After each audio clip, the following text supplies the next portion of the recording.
So with the season over, I thought it was time that I give my all-time rankings for each position. And as you can see from the title of this video, we're going to be talking about the point guard position. And if you disagree with any of the selections that I have, make sure you let me know down below in the comment section and drop a like on this video if you enjoy it. Subscribe to the channel as well. I don't want to waste any more time because I'm sure this video is going to be longer than my normal videos. So without further ado, let's start off with number 10. Coming in to start us off at number 10, we have John Stockton. Now, Stockton is going to be a pretty controversial place on this list, I'm assuming, because there are some people that'll tell you John Stockton is as high as the top 5, and I just completely disagree. And the main reason for that is because all the guys that I have ahead of him accomplished something of significance as the best player on their team, whether it was MVPs, finals appearances, whatever it may be. Stockton just never did that because he was never the best player on that team. And you could say, yeah, but he played with Karl Malone, a 2-time MVP winner. But my response to that is that still, despite playing with Malone, Stockton was never in consideration for an MVP,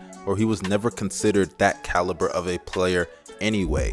And I can find numerous examples of players throughout NBA history, even players on this list, that when they were aside from a player that was better than them and considered higher in an MVP race, whatever that situation might be, they were still in consideration for the MVP or finishing in the top 10 or top 5. Stockton only finished top 10 in MVP voting one time in his career. And I know him and Malone made back-to-back NBA finals, but for starters, they did not win, so I'm not going to give them a participation award for that. Secondly, when you look at some of those finals performances, Stockton didn't really play particularly that well, as in the second NBA finals that they reached in '98, Stockton averaged just under 10 points a game. And thirdly, they have more exits in the first round than conference finals appearances. The only reason they even made the NBA finals when they did, I hate to say it, is because a lot of players got old in the Western Conference. Guys like Gary Payton and Shawn Kemp with the Seattle Supersonics, Hakeem Olajuwon and Clyde Drexler, Charles Barkley. The list really goes on and on of great players that honestly just aged, which led to the Utah Jazz taking advantage and making back-to-back NBA finals. But I don't want to shit on Stockton too much. He's still an all-time great point guard, leads all players in assists, a record that would more than likely never be broken because due to his durability, that gave him longevity to be able to put up numbers that were really unheard of. So props to Stockton for having a great career, but I can't really put him any higher than the number 10th spot. But coming in at number 9, we have Jason Kidd. Now, Kidd offensively is easily, I would say, the worst player on this list. He had obvious holes in his game, and in some years he was struggling to even shoot 40% from the field. But despite his obvious flaws as a scorer, especially from the three-point line for a good portion of his career, he found other ways to be effective. He was a great playmaker, especially in transition with the ability to push the pace. And even despite his shooting flaws, he was able to be effective in the half court as a playmaker as well. And what separates him from a lot of other guys on this list was his impact on the defensive end. Because for those who don't know, Jason Kidd was easily one of the best defenders at his position, as he made multiple all-defensive teams, 4 of them being on the first team. And even later on in his career, because of his ability to impact the game in a multitude of different ways, he was able to contribute to a championship on the Dallas Mavericks in 2011. And even with his limitations as a scorer, he did have some seasons where he got some MVP votes, and he did lead the Nets to back-to-back NBA finals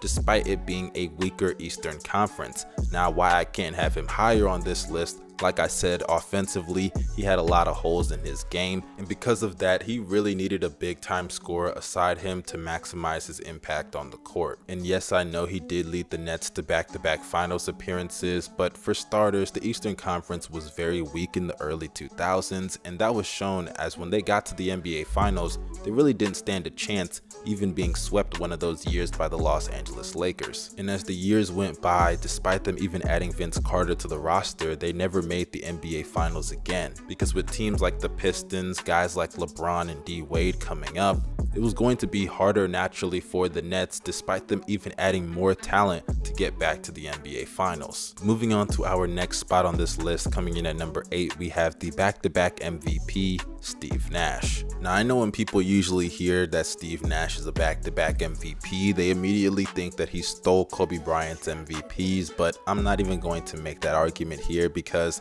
at the end of the day, he has 2 MVPs and you can't just take that off of his resume. And along with those MVPs, he's also a part of the 50-40-90 club, being one of the most efficient scorers in NBA history. And alongside Mike D'Antoni in the 7 seconds or less offense, they've really revolutionized not only the NBA with floor spacing, but the point guard position as a whole. So as far as influence goes, Steve Nash is among one of the greatest players and obviously point guards in NBA history. But the reason why I can't have him any higher on this list, for starters, his defense. And yes, I know that we're going to talk about Steph Curry later on in this video, but the difference between Nash and Curry on defense is that at least Curry's giving you off-ball great defense, and Nash, he's not giving you much of anything. Hence, I deem him a complete defensive liability, and the Suns, they definitely suffered for that. You could look at numerous series where opposing point guards just completely abused the matchup of having Steve Nash cover them. But aside from defense, because that's just one small issue I have with Nash's career, I still can't get over the fact that Steve Nash never made an NBA Finals with those Suns teams. Those teams were very talented top to bottom. Guys like Shawn Marion, Raja Bell, Amari Stoudemire, Joe Johnson.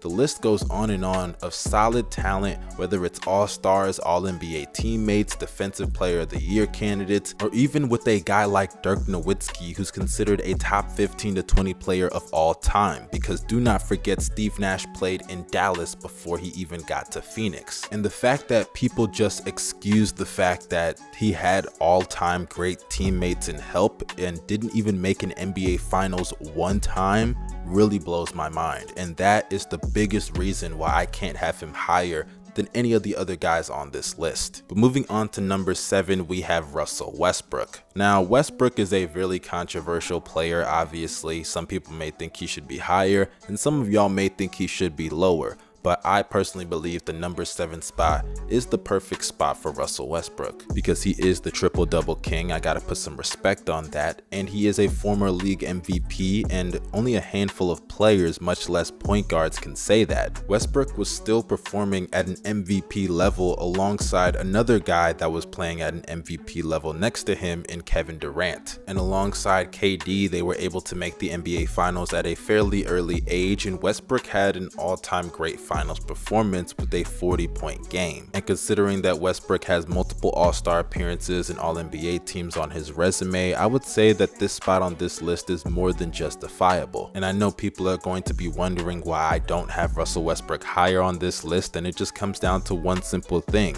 He has too many playoff blunders for me to overlook, as there are numerous playoff series and moments you can point out where Russell Westbrook just made terrible decisions in late game situations that cost the team to get further in the postseason. Years like 2016 against the Golden State Warriors where they blew a 3-1 lead, I can't overlook that. A year against the Utah Jazz where he gets outplayed by Ricky Rubio and a rookie in Donovan Mitchell, I can't overlook that either. And then when you look at what happened in 2018 against the Portland Trail Blazers, where he tried to go back and forth with Damian Lillard and failed miserably, that's definitely something I can't overlook, and I believe the worst moment of Russell Westbrook's career. And those are just instances I can pull up off the top of my head over the last couple of seasons. So yeah, Russell Westbrook being at number 7, that's as high as I can put him. But moving on to player number 6 on this list, we have CP3, the point guard himself. Now, I don't think Chris Paul needs any type of introduction because let's just be real, it is what it is with CP3. We know his accolades, multiple time All-NBAs, multiple All-Star appearances, and unlike a lot of other players on this list, he's an all-time great defender with a bunch of all-defensive teams and has led the league in steals multiple times. And when you consider the fact that Chris Paul, even at his old age of 36 years old, with all the wear and tear on his body, is still contributing at an All-NBA level, I would say longevity is also on his side as well. I mean, everywhere he goes, the team gets significantly significantly better and improves drastically. And what he's done over the last 2 years with the Oklahoma City Thunder and Phoenix Suns proves that Chris Paul is not only one of the most impactful players on this list, but is easily one of the most impactful players in NBA history. Now, as far as why I can't have him any higher, for starters, the guys above him just have better resumes, plain and simple. Secondly, Chris Paul has multiple playoff blunders and I just can't overlook that. And third, he's a fairly injury-prone player that has led to a lot of his postseason runs being cut short, and I am by no means blaming Chris Paul for getting injured, but at the end of the day, the best ability is availability, and Chris Paul has not always been available. But now that we are done with the 6 through 10 spot, let's finally move into our top 5, and coming in to start us off, we have Oscar Robertson, the original triple-double king. Now, I'm not going to spend too much time on Oscar Robertson because it's not like I watched him back in the 60s. I'm not that old. But based on the tape that I've seen and the numbers that he put up, it's very obvious that Oscar was an elite level player in his heyday, as him alongside Jerry West really proved that point guards can play at an MVP level. But unfortunately, the reason I can't have him any higher is, though he does have a championship, he was not the best player on that team. It was obviously Kareem Abdul-Jabbar. And also, something that a lot of people don't talk about, in a lot of the years that Oscar was putting up numbers that were rivaling the triple-double season, Oscar was mostly losing in the first round, if not some years missing the playoffs in its entirety. And to put into perspective, we have 30 teams in the NBA now. The league back then didn't even have half as many teams as we currently have. So yeah, I definitely have to hold that against Oscar. But nonetheless, all-time great point guard. Let's move on to number 4, and that is Jerry West, the logo himself. Now, Jerry West, just like Oscar, proved that point guards can play at an elite level, MVP level to be exact. And Jerry West, I gotta say, despite all those finals losses, he was putting up insane numbers. I'm talking numbers like 45 points a game, and he's the only loser to win a finals MVP because of how crazy he went in that NBA finals. Now, should he have won it? That's a debate for another discussion. But besides that, he definitely has a case for being a top 3 point guard. And the only reason I'm not going to put him any higher is, for one, he has a lot of finals losses on his resume, 9 to be exact. And it's not like he didn't have help. The guy played with Elgin Baylor for a good portion of his career, and also Wilt Chamberlain. They literally made a super team and still lost. That's not something I can just casually overlook. And secondly, the reason why I can't put Jerry West higher than number 4 is his era. The other guys above him accomplished more against better competition. That's something I have to consider as well. But moving on to number 3, we have Isaiah Thomas of the Detroit Pistons, easily one of the most underrated players of all time. For those who don't know, IT is one of the only players that can say he beat Larry Bird, Michael Jordan, Magic Johnson, and Kareem Abdul-Jabbar in the playoffs. And I understand that those Detroit Pistons teams were stacked with talent top to bottom. Completely understand that argument. But IT was the guy that was closing for them, coming up big in a lot of those series and moments. And let's not forget the moment that, yes, they did lose, but he did sprain his ankle in the NBA Finals and dropped 40. It's an impressive thing that he did, getting to the finals in 3 straight seasons, winning 2 out of the 3, and going back to back in '89 and 1990. And one thing IT doesn't get credit for is his influence on the point guard position, because aside from just the play itself, IT proved that point guards can be the best player on a championship team. And yes, I know Magic Johnson did what he did, but I'm talking about smaller guards here. I'm not talking about anomalies like Magic. Because of IT's success and him even getting one of the finals MVPs in their back-to-back championship run, it truly changed the perception of how impactful the point guard position can be, and it brought us to where we are today. But moving on to point guard number 2 on this list, we have the one and only Steph Curry. Now, this shouldn't take too much time, so let me just give you guys a quick little rundown. He's a 2-time league MVP, back-to-back I might add, and the first ever unanimous MVP and the only unanimous MVP. He's also a 3-time NBA champion, multiple-time All-Star and All-NBA performer, and due to him being widely considered the greatest shooter in the history of the NBA, has changed the game of basketball forever. And if you want to know why I have him at number 2 on this list, just rewind the last 30 seconds and play it back again. But moving on to the final player at number 1, was there ever any doubt? It's Magic Earvin Johnson. Come on, man. Magic is Magic.